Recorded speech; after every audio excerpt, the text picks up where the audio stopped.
গুরু দ্রোণাচার্যের অনেক অনেক ছাত্র, অনেক অনেক শিষ্য ছিল। সমস্ত শিষ্যদেরকে এক জায়গায় দাঁড় করিয়ে দ্রোণাচার্যজি আজকে পরীক্ষা নেবেন। পরীক্ষা নেবেন একটা গাছের ডালের পরে একটা মাটির পাখি বসিয়ে দিয়েছেন, আর ওই মাটির পাখি তার চোখটাকে লক্ষ্য ভেদ করতে হবে। গুরু দ্রোণাচার্য ছাত্রদেরকে বলেছেন ওই পাখির চোখটাকে যিনি লক্ষ্য ভেদ করতে পারবে তিনি হবেন আজকের পরীক্ষায় জয়ী। সমস্ত ছাত্ররা দাঁড়িয়েছে, একে একে চেষ্টা করছে। কারো তীরটা গিয়ে গাছের ডালে লাগছে, পড়ে যাচ্ছে। কারো তীর গিয়ে পাতাতে লাগছে, পড়ে যাচ্ছে। কারোর আবার শূন্যে উঠে যাচ্ছে, পড়ে যাচ্ছে। কেউ আর লক্ষ্যটাকে ভেদ করতে পারছে না।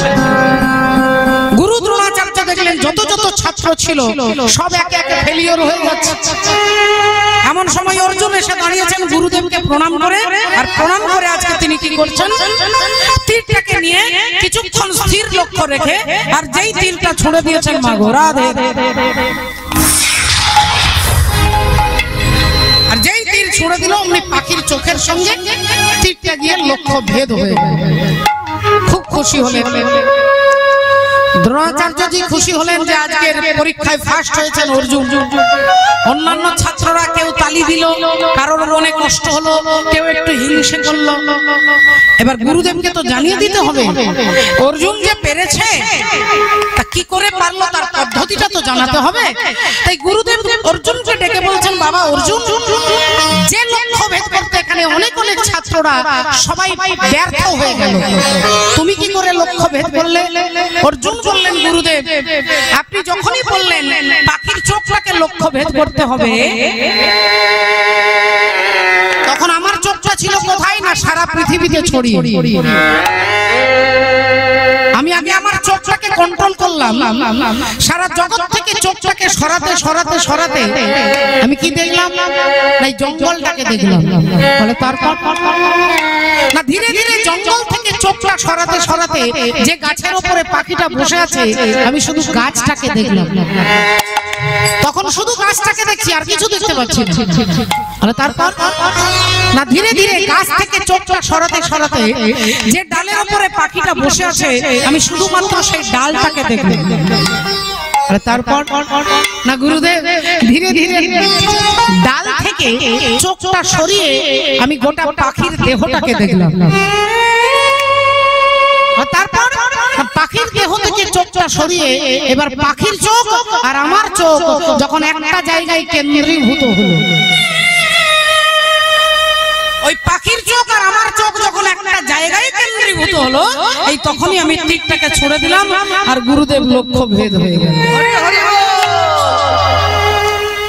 তাহলে আমি যদি মনে করি আমি কীর্তন করছি, আমার একখানা বাড়ি দুতলাও হবে, আমার ছেলের চাকরিও হবে, আমি ভগবানকেও পাবো, আমার লটারিও লাগবে, আমি জমিও কিনতে পারবো, আমি পাশের বাড়ির লোককে দেখিয়ে দেব, এতগুলো লক্ষ্যে যদি চারিদিকে লক্ষ্য দিকে মনটা ছোটে, আপনি ভগবত কৃপা অনুভব করতে পারবেন না। অনেক সময় আমরা বিচার করি, বলি ওই লোকটা এত বড় পাপী কিন্তু তার 5 তলা বিল্ডিং, আর আমি এত ভগবানকে ডাকি আমার ছেলের একটা চাকরি হয় না গো। অথচ যে পাপী তার দেখো ঘরে সবাই চাকরি করছে, সবাই বিরাট বিরাট বাড়ি করছে, ফ্ল্যাট কিনছে। বলে বাবা টাকা থাকা আর টাকা না থাকার উপরে ভক্তি ডিপেন্ড করে না। ভক্তি নির্ভর করে না আপনার টাকা আছে কি নেই। দুর্যোধন কোনো গরিব ব্যক্তি ছিল না, দুর্যোধনেরও বিরাট বড় বিল্ডিং ছিল। রাজা রাবণ, যিনি স্বর্গমর্ত পাতাল বিখ্যাত রাজা রাবণ, কিন্তু শাস্ত্র বলছেন অর্থ থাকা না থাকা এর ভক্তির সাথে কোনো সম্পর্ক নেই। ভক্তি স্বতন্ত্র। ভক্তি কাকে বলে না, শুধুমাত্র ভগবানকে ভালো লাগা, ভালোবাসা। অর্থ বিষয় ঘর বাড়ি যদি ডিপেন্ড করতো তাহলে আপনারা ভগবানের বন্ধু সুদামাকে আপনারা ভক্ত বলতে পারতেন না। যে সুদামা 3 দিন পর পর খেতে পায়, যার দুটো ছেলে স্ত্রী 3 দিন পর পর যিনি খেতে পায়, তিনি ভগবানের কাছে দাঁড়িয়ে কখনো দাবি জানাই না যে তোমাকে আমি এত ভালোবাসি তথাপি আমি এত গরিব কেন। আমি কেন এত গরিব, আমি তো তোমাকে ভালোবাসি, আমি তো তোমাকে ছাড়া কিছু জানি না। যিনি ভক্ত হবেন তিনি বিষয়ের সঙ্গে ভগবানের ভালোবাসা যুক্ত করবেন না। এবার অনেকে প্রশ্ন করেন, আচ্ছা যে সুদামা ভগবানের বন্ধু, ভগবানকে এত ভালোবাসে, ভগবানকে দেখতে পায় না যে লোক, সেই লোকটা সারাদিনে একবার খেতে পায় না? তাহলে প্রশ্ন আসবে আপনাদের মায়েদের মনের মধ্যে, বাবাদের মনের মধ্যে, যে ভগবানের ভক্ত, ভগবানের বন্ধু সুদামা, তিনি এত গরিব হলেন কেন? যিনি 3 দিন পর পর একবার খেতে, এক বেলা খাবার জোটে, এত দারিদ্রতার মূল কারণটা কি? না তার মহানতা, তার বিবেক, তার বিচার। সুদামা যখন গুরু আশ্রমে, শান্তিপুনি মুনির আশ্রমে, ভগবান কৃষ্ণ তখন ছিলেন সেখানে লেখাপড়া শিখবার জন্য, সঙ্গে দাদা বলরাম ছিলেন। একদিন মা শান্তিপুনি মুনি স্ত্রী মা সুদামাকে ডেকে বলছে, বাবা সুদামা রে এদিকে আয়। তখনকার দিনে গুরুর আশ্রমে থেকে গুরুর সেবা করে লেখাপড়া করতে হতো। তাই বাবা আজকে রান্না করার জন্য কোনো কাঠ নেই, আর অন্যান্য সবাই কেউ ভিক্ষাই গেছে, কেউ জল আনতে গেছে, তুই এক কাজ কর বাবা, জঙ্গল থেকে কাঠগুলো নিয়ে আয় যা। সুদামা বললেন, মা আমি যাব, তবে আমি একা যেতে একটু খারাপ লাগে। মা বললেন, আমি জানি তুই কৃষ্ণ ছাড়া থাকতে পারিস না বাবা, কৃষ্ণকে ছাড়া তুই থাকতে পারিস না, তাই আমি তোকে বলছি যা, তুই কৃষ্ণকে নিয়ে যাবি যা। সব জঙ্গল থেকে কাঠ নিয়ে আসতে সকাল থেকে বিকেল হয়ে যাবে, তা অন্য খাবার তো কিছু নেই, এই এক মুঠো ছোলা ভাজা রেখেছি কাপড়ের মধ্যে বেঁধে, যখন যাস তখন এই ছোলা ভাজার পোটলাটাকে নিয়ে যাবি। ছোলা ভাজাটা উপরে বেঁধে দিয়ে মা চলে গেছেন কাজে। সুদামা বললেন, মা তাহলে আমি একটা কুড়ুল, একটা কুঠার আর একটা ঝুড়ি নিয়ে আসি। এই কুঠার আর ঝুড়ি আনতে সুদামা ছুটেছেন আশ্রমের ভেতরে, আর সেই সময় ঋষি দুর্বাসা তিনি মা শান্তিপুনি মুনির কাছে, স্ত্রীর কাছে দাঁড়িয়ে ভিক্ষার আঁচল পেতে চিৎকার করে বলে উঠলেন, ভিক্ষাং দেহি মা, ভিক্ষাং দেহি। 3 বার বলেছেন। শান্তিপুনি মুনির স্ত্রী মা যোগমায়া দেবী এসে বললেন, বাবা আমার আশ্রমে আজকে কিচ্ছু নেই। না না মা, তোমাকে অন্য কিছু দিতে হবে না, এক মুষ্টি চাল আছে তো, ওই চালটাই দাও। মা বললেন, বাবা আপনি বিশ্বাস করুন, আজকে আমার ঘরে একটা দানা চালের দানা পর্যন্ত নেই। দুর্বাসা ঋষি জানে যে শান্তিপুনি মুনি স্ত্রী কখনো মিথ্যে কথা বলবে না, আর মা জানে যে ছোলা ভাজা আমি কৃষ্ণকে নিবেদন করে দিয়েছি, কৃষ্ণ খাবে, কৃষ্ণ খাবে, তাই কৃষ্ণকে যখন নিবেদন করে দিয়েছি সেটা তো আর আমার নয়। এই ভেবে মা বললেন, আমার ঘরে কিছু নেই বাবা। ঋষি দুর্বাসা ভাবলেন, ইনি তো মিথ্যে কথা বলতে পারেন না, তাহলে ঠিক আছে মা আমি চললাম। আশ্রমের বাইরে বেরিয়ে গেছেন, হঠাৎ তার মনে হলো এত বড় আশ্রমের যিনি মালিক, তার বাড়িতে একটা চালের দানা পর্যন্ত নেই। এটা কি হতে পারে? কোনো খাবার থাকবে না। দুর্বাসা ঋষি বললেন, দেখি একটু চোখ বন্ধ করে ধ্যানের মধ্যে। আর যেই ঋষি দুর্বাসা চোখ বন্ধ করলেন, অমনি ধ্যানের মধ্যে দেখতে পেলেন কাপড়ের পোটলাতে ছোলা ভাজা বাঁধা রয়েছে। ঋষি দুর্বাসা তিনি মনে মনে বললেন, মাগো তুমি শান্তিপুনি মুনির স্ত্রী হয়ে মিথ্যে কথা বললে, তা তোমাকে তো আমি অভিশাপ দিতে পারবো না, কারণ তুমি সতী নারী, তুমি আদর্শ একজন নারী, তুমি একজন ঋষি পত্নী, তাই তোমাকে আমি অভিশাপ দিতে পারবো না। কিন্তু যে ছোলা ভাজা তুমি আমাকে, সেখান থেকে তো দুটো তুমি আমার হাতে দিতে পারতে, তুমি যখন আমাকে দিলে না, ওই ছোলা ভাজাটাকে আমি অভিশাপ দিচ্ছি, এই ছোলা ভাজা যে খাবে তাকে দারিদ্রতা ভোগ করতে হবে। যে ছোলা ভাজা খাবে তাকে দারিদ্রতা ভোগ করতে হবে। আর ঠিক এই কথাটা বলেছে এমন সময় সুদামা আসছে ওই কুঠার আর ঝুড়ি নিয়ে। শুনতে পেয়ে গেছে এই ছোলা ভাজা যে খাবে তাকে দারিদ্রতা ভোগ করতে হবে। এদিকে গুরুমা বলেছে ছোলা ভাজাটা নিয়ে যাস, কৃষ্ণকে দিবি, তুইও খাবি। ছোলা ভাজার পোটলাটাকে কোমরের মধ্যে রেখে সুদামা জঙ্গলে কাঠ আনতে গেছে, আর একবার করে মনে পড়ে যাচ্ছে যদি কৃষ্ণ খেতে চায় তাহলে আমি কি দেব। কারণ এই ছোলা ভাজা যদি আমি আমার সখা কৃষ্ণকে দিই তাহলে কৃষ্ণকে যে দারিদ্রতা ভোগ করতে হবে।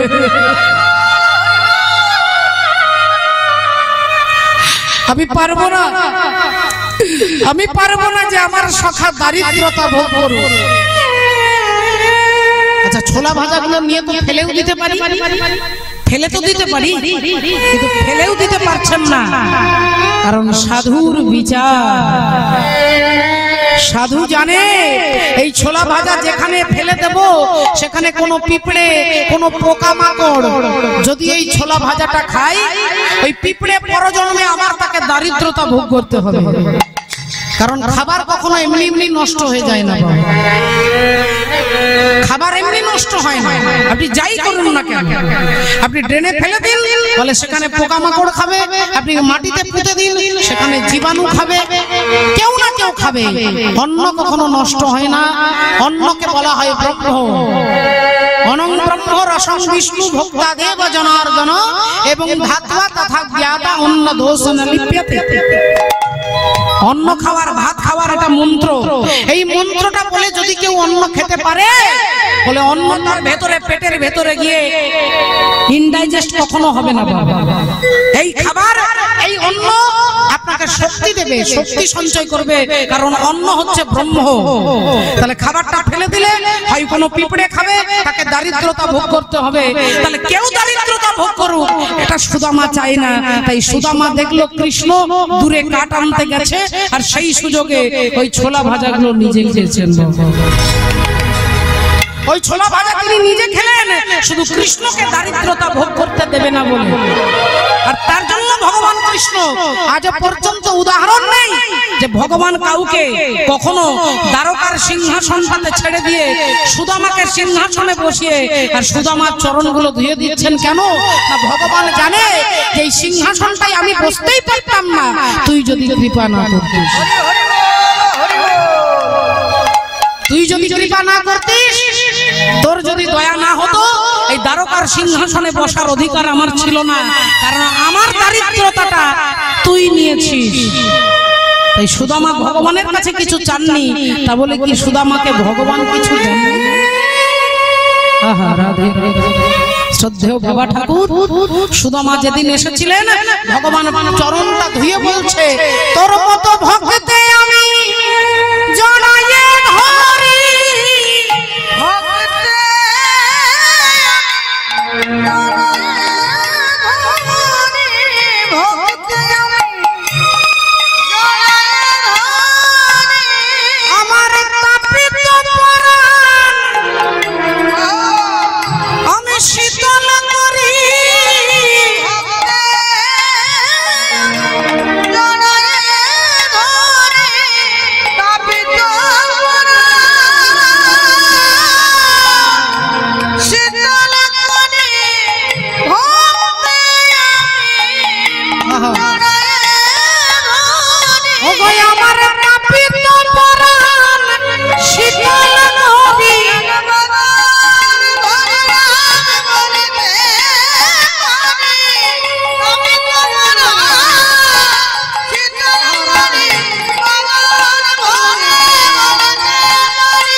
তোর মতো ভক্তে আমি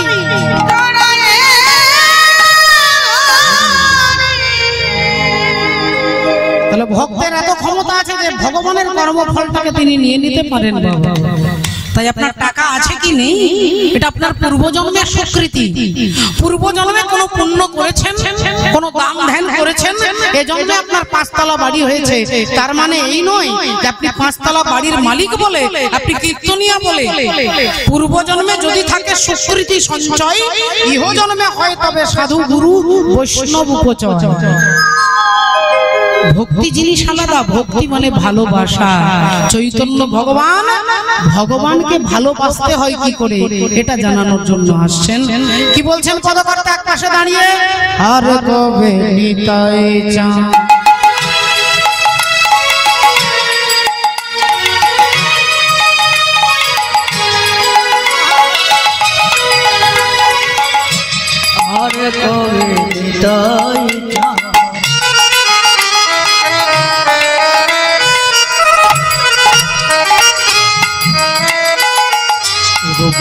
করুণা করিবে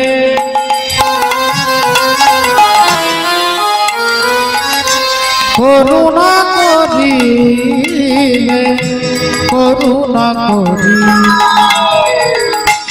হরে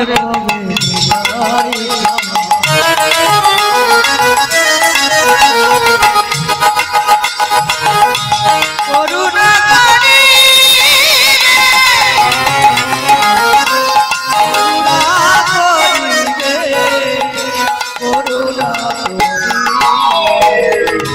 সংসার বাসনা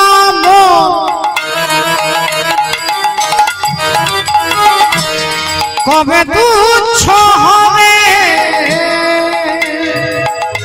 সংসার বাসনা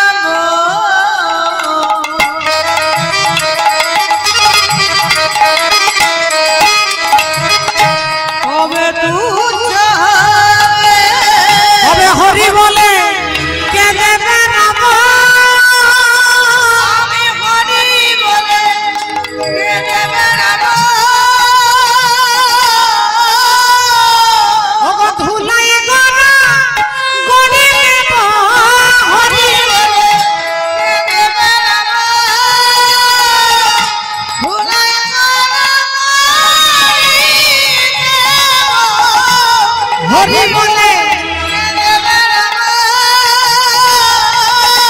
সংসার বাসনা বলো কবে তুচ্ছ হবে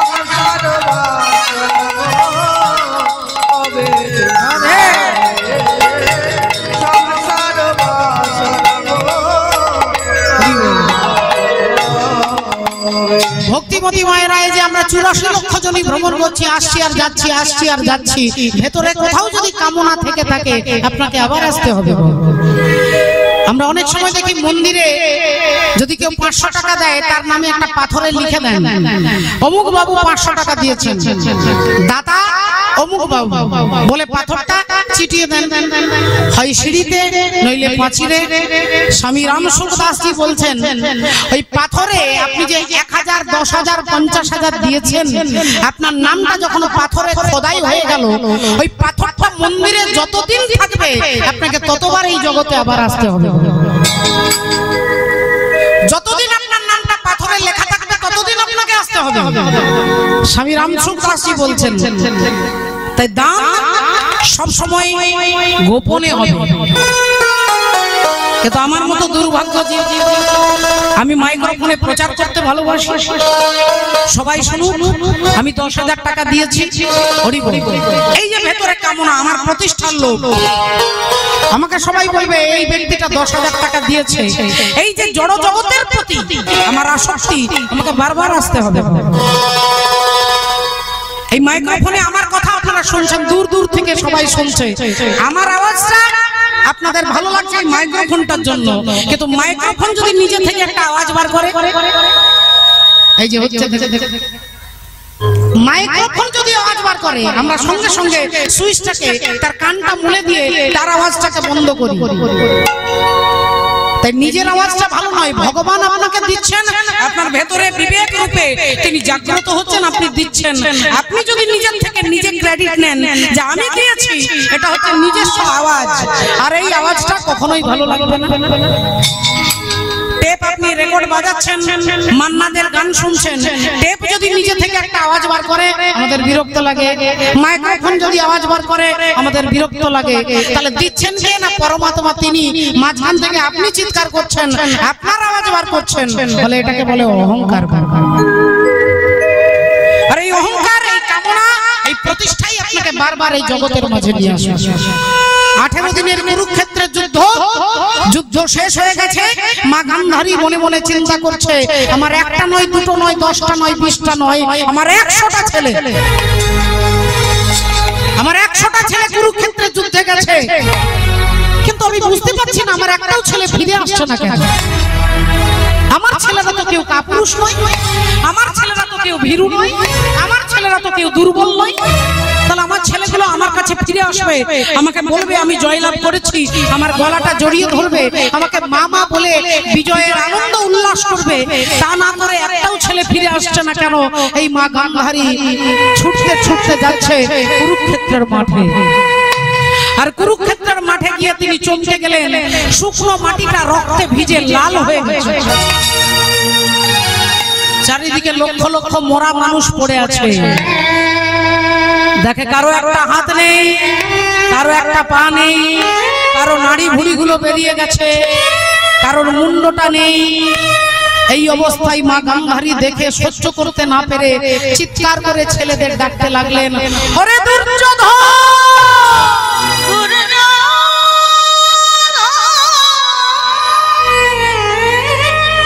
ওরে দুঃশাসন,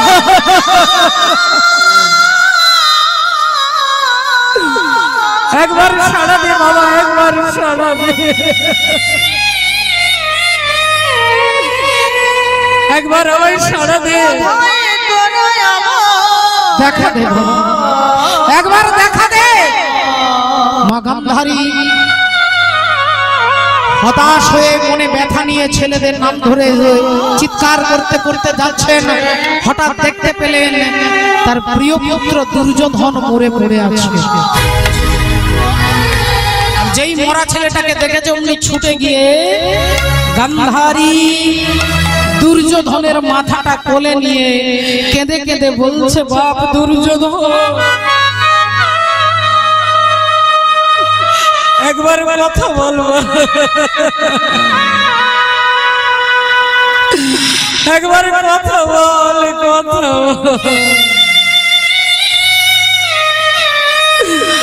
আমি তোর মা, আমাকে একবার মা বলে ডাকো বাবা। পাগলিনীর মতো চিৎকার করে কাঁদছেন গান্ধারী। একটা ছেলে মারা গেলে মা কাঁদবে, এটাই স্বাভাবিক। কিন্তু গান্ধারী শুনতে পাচ্ছেন যে আমি কাঁদছি, আমি শুনছি। হঠাৎ শোনা যাচ্ছে কে যেন খিলখিল করে হাসছে। চমকে উঠলেন মা গান্ধারী। শতপুত্র বিরহ যন্ত্রণায় আমি কাঁদছি, আর আমার পেছনে দাঁড়িয়ে তুমি হাসছো। তুমি কে? তুমি কি নিষ্ঠুর? তুমি কি নির্মম? তুমি কি পাষাণ? তুমি কি দেখতে পাও না পুত্র বিরহ ব্যথায় আমি কাঁদছি, আর আমার পেছনে দাঁড়িয়ে তুমি হাসছো? যদি তোমার সাহস থাকে একবার আমার সামনে এসে দাঁড়াও। যেই কথা বলেছেন অমনি গান্ধারী তাকিয়ে দেখছে, দেখে ভগবান কৃষ্ণ দাঁড়ায়ে আছে। ভগবান কৃষ্ণ ভগবান ও যে গান্ধারীর চোখের কাছে ভগবান কৃষ্ণ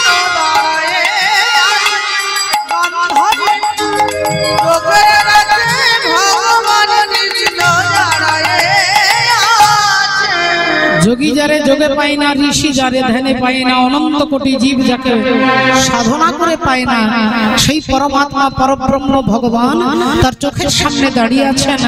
গান্ধারী অমনি আঙুলটা তুলে বলে উঠলো, তুমি সেই কৃষ্ণ, তুমি সেই কৃষ্ণ যে আমাকে মা বলে ডাকবার মতো কাউকে রাখলে না। তুমি সেই কৃষ্ণ যে আমার বংশে বাতি দিতে কাউকে রাখলে না। তুমি সেই কৃষ্ণ যে আমার বংশকে ধ্বংস করে দিয়েছো। এই শোনো কৃষ্ণ, আজ তোমার কাছে দাঁড়িয়ে আমি কাঁদবো না, কিন্তু আজকে এই কুরুক্ষেত্রের মাঠে আমি তোমাকে যা দেব আজ পর্যন্ত কেউ তোমাকে তা দিতে পারে না। ভগবান মিষ্টি হেসে বললেন, মা তুমি আমায় কি দেবে? গান্ধারী বললেন, আজকে শতপুত্র বিরহ যন্ত্রণায় মা গান্ধারী তোমাকে অভিশাপ দিচ্ছি। তুমি যেমন আমার বংশে বাতি দিতে কাউকে রাখলে না, একদিন আমার মতো তোমারও বংশ ধ্বংস হয়ে যাবে। এই কথা যেই বলেছেন সচ্চিদানন্দ রূপায় বিশ্বোৎপত্ত্যাদি হেতবে তাপত্রয় বিনাশায় শ্রীকৃষ্ণায় বয়ং নমঃ। ভগবানের দিকে তাকিয়ে দেখবেন, ভগবান কোনো পরিস্থিতিতে কখনো কাঁদেন না। তিনি সচ্চিদানন্দ বিগ্রহ, ভগবানকে সব জায়গায় হাসতে দেখবেন। যে রাম আগামী কাল তিনি অযোধ্যার রাজ সিংহাসনে বসবে, আজকে তার কি হয়ে গেল না 14 বছরের জন্য বনবাস হয়ে গেল। ভাবুন তো, যাকে আগামী কাল সকাল 10টার সময় রাজ্য অভিষেক করে যার মাথায় সোনার মুকুট উঠতো, সেই রামকে 14 বছরের জন্য বনে পাঠিয়ে দিলেন। না আছে খাবারের ঠিক, না আছে থাকার ঠিক, না আছে কোনো বাসস্থান, চারিদিকে শুধু বিপরীত পরিস্থিতি। কিন্তু সেই অবস্থাতেও ভগবান রাম তিনি হেসে হেসে বেরিয়ে যাচ্ছেন। এই হচ্ছে আনন্দে থাকার, সুখী থাকার চাবিকাঠি। ভগবান কৃষ্ণ যিনি কারাগারেই জন্ম হলো, কংসের কারাগার, কারাগারে শুধু জন্ম হলো না, সঙ্গে সঙ্গে বাবা মাকে ছেড়ে চলে যেতে হলো গোকুল বৃন্দাবন। সেখানে গিয়েও কি শান্তি? মাত্র 6 দিন বয়সে পুতনা রাক্ষসী এলেন ভগবানকে আঘাত করতে। কত অগাসুর, বকাসুর, শপটাসুর। তাহলে যদি ভগবানের জীবনে এত বিপদ, এত বিপরীত পরিস্থিতি আসতে পারে, আমরা একটু দুঃখ পেলে, একটু কষ্ট পেলে ভগবানকে বলি তুমি কি কানা, তুমি কি অন্ধ, দেখতে পাও না? ভগবানের জীবনে দুঃখ নেই বাবা। শুরু থেকে তিনি শুধু দুঃখের মধ্যে দিয়ে এগিয়ে গেছেন। 11 বছর বয়সে বৃন্দাবন ছেড়ে চলে গেল। যে বৃন্দাবনের ভক্তরা হা কৃষ্ণ গোবিন্দ বলে কাঁদে, আপনারা আমার পূর্বে যে দিদি মিতালি দি তিনি যে কীর্তন করে গেলেন অন্ন ভিক্ষা, যেখানে ব্রাহ্মণ পুত্রীগণ তাদের স্বামী পুত্র পরিত্যাগ করে ভগবানের জন্য অন্ন নিয়ে গেলেন। এত ভালোবাসাকে ছেড়েও চলে যেতে হলো কোথায়? মথুরায়, তারপরে দ্বারকায়।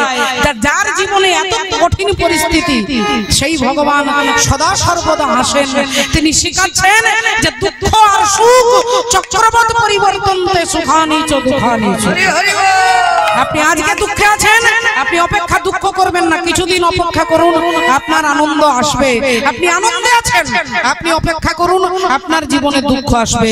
চক্রবৎ পরিবর্তন, একটা চাকা ঘুরবে, চাকার মধ্যে সুখ আছে, দুঃখ আছে। এই চাকার সুখ দিকটা আপনি অনুভব করছেন, অপেক্ষা করতে হবে, দুঃখটাও আপনার জীবনে আসবে। এই মা গান্ধারী, তোমার অভিশাপ আমি মাথায় তুলে নিলাম, আমি কথা দিচ্ছি আমার বংশ ধ্বংস হবে, কিন্তু হেই মা গান্ধারী, তোমার একটাও ছেলেকে আমি মারিনি, মেরেছে তাদের কর্ম। যেদিন কুরুক্ষেত্রের যুদ্ধ শুরু হবে, সেদিন দুর্যোধন তোমাকে প্রণাম করতে এসে বলেছিল, মা আমি কুরুক্ষেত্রের যুদ্ধে যাচ্ছি, তুমি আশীর্বাদ করো আমি যেন যুদ্ধে জয়লাভ করতে পারি। তুমি গান্ধারী ছেলের মাথায় হাতটা দিয়েছিলে, হাতটা সরিয়ে নিয়ে বললে, বাবা দুর্যোধন, যে যুদ্ধে তুই যাচ্ছিস এটা কারগিলের যুদ্ধ নয়, এটা পানিপথের যুদ্ধ নয়, এই যুদ্ধের নাম হচ্ছে ধর্মযুদ্ধ। আর এই ধর্মযুদ্ধে তুই হারবি না জিতবি আমি বলতে পারবো না বাবা। হ্যাঁ, তবে হ্যাঁ, আমি তোর মা হয়ে তোকে আশীর্বাদ করে বলছি, ধর্মপক্ষের হবে জয়, যে পক্ষে শ্রীকৃষ্ণ রয়। ধর্মপক্ষের হবে জয়, যে পক্ষে শ্রীকৃষ্ণ রয়। এটা তুমি 18 দিন আগে বলে এলে তোমার ছেলেদেরকে, আর আজকে আমাকে মাঠে দাঁড়িয়ে তুমি বলছো যে তোমারও বংশ একদিন ধ্বংস হবে। কারণ তুমি ধর্মকে ভুলে গেছো। আর এই ধর্মটাই শেখানোর জন্য চৈতন্য ভগবান আসছেন। আর এই কলিযুগের ধর্ম কি? একমাত্র হরিনাম সংকীর্তন। একমাত্র হরিনাম সংকীর্তনই হচ্ছে কলিযুগের ধর্ম। হাসি মাখা বদনে, ছল ছল নয়নে, আনন্দ কাননে মন ভ্রময় নিবাস। সবাই মিলে মায়েরা অনুধ্বনি হরিধ্বনি দিয়ে হরি বল মনে রে আমার।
দেখো শ্মশানে কিবা রাত্রি দিনে ওই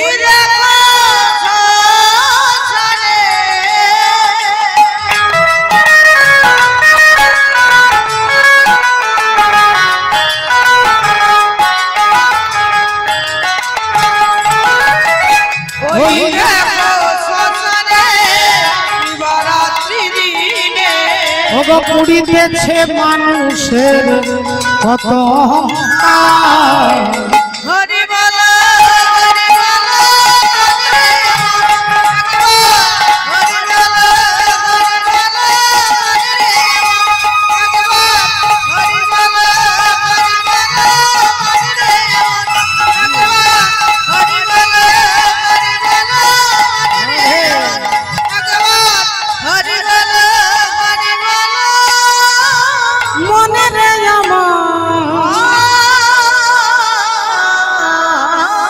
মহাজনতা এক পাশে দাঁড়িয়ে কলম দিচ্ছেন বিষয় ছাড়িয়া কবে শুদ্ধ হবে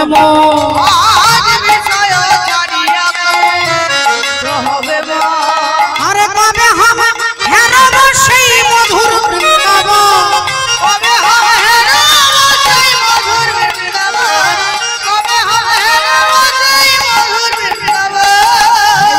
রঘুনাথ পাবে রহ রে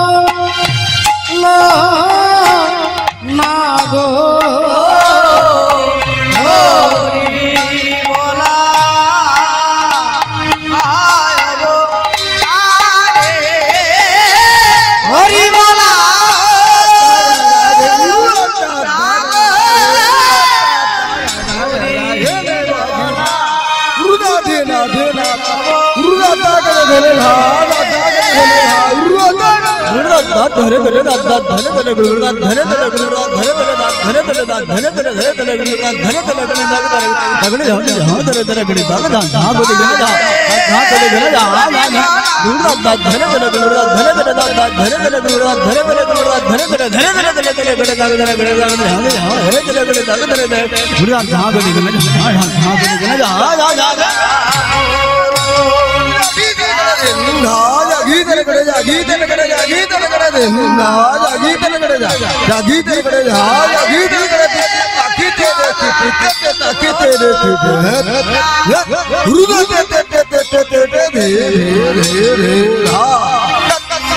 गीत करे जा गीत करे जा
জয় জয় জগৎ গুরু তুমি বাঞ্ছা কল্পতরু সিক্ত কর তপ্ত মরু করুণা তোমার তুমি মাতা তুমি পিতা তুমি জগতের ত্রাতা কেহ নাই তোমা ভিন্ন যার